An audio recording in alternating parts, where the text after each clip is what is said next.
The New York City mayoral primary election was won by the Democratic Socialist Zoran Mamdani. Now, this is not the first time New York City has elected a socialist mayor. LaGuardia, a member of the Republican Party back in the 30s and 40s, was socialist. LaGuardia built a bunch of stuff during his tenure, including an airport. One of the reasons Mamdani has won is because his rhetoric has turned towards more building, wanting to build housing and other needs. It has become bureaucratically far more difficult to build than it used to be. One of the other positive things about LaGuardia is he put an end to the corrupt Tammany Hall political machine. And considering Mamdani's opponents, the former governor Andrew Cuomo and the mayor Eric Adams, have both fallen into corruption and disgrace, we can see a bit of repeated history. That said, what kind of socialists are we talking about? Clearly, in the rhetoric, there is a turn towards more pragmatism. The particular title someone belongs and identifies with is not as important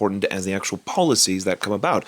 I mean, democratic socialism is throughout Western Europe, and by most technical definitions, Western Europe is still very, very capitalist. Mamdani is not campaigning on taking over the means of production, reverting the economy to something like Cuba, Venezuela, or the USSR. But I am going to talk about groceries. One of his key policy ideas is to create more public grocery stores as to not require the profit motive to provide food. This is not going to solve anything. Number one, because grocery stores don't make that much profit.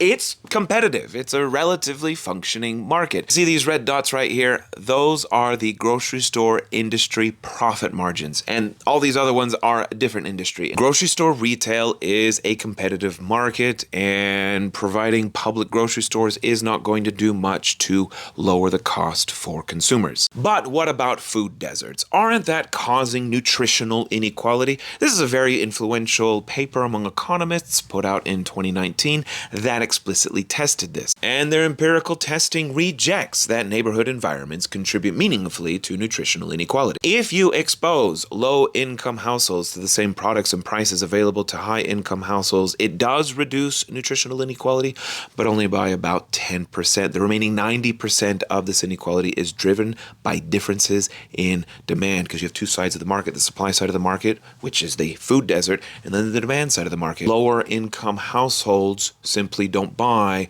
the higher quality stuff, even when given the option. Now, that doesn't mean everything is okay. There's a lot of reasons for this, one of them being that a lot of working class people don't have the time to cook a healthier, more complicated meal. Again, these are on the demand side of the grocery store market, not on the supply side of the grocery store market. So meddling with the supply side of the retail isn't going to do anything to solve our problem.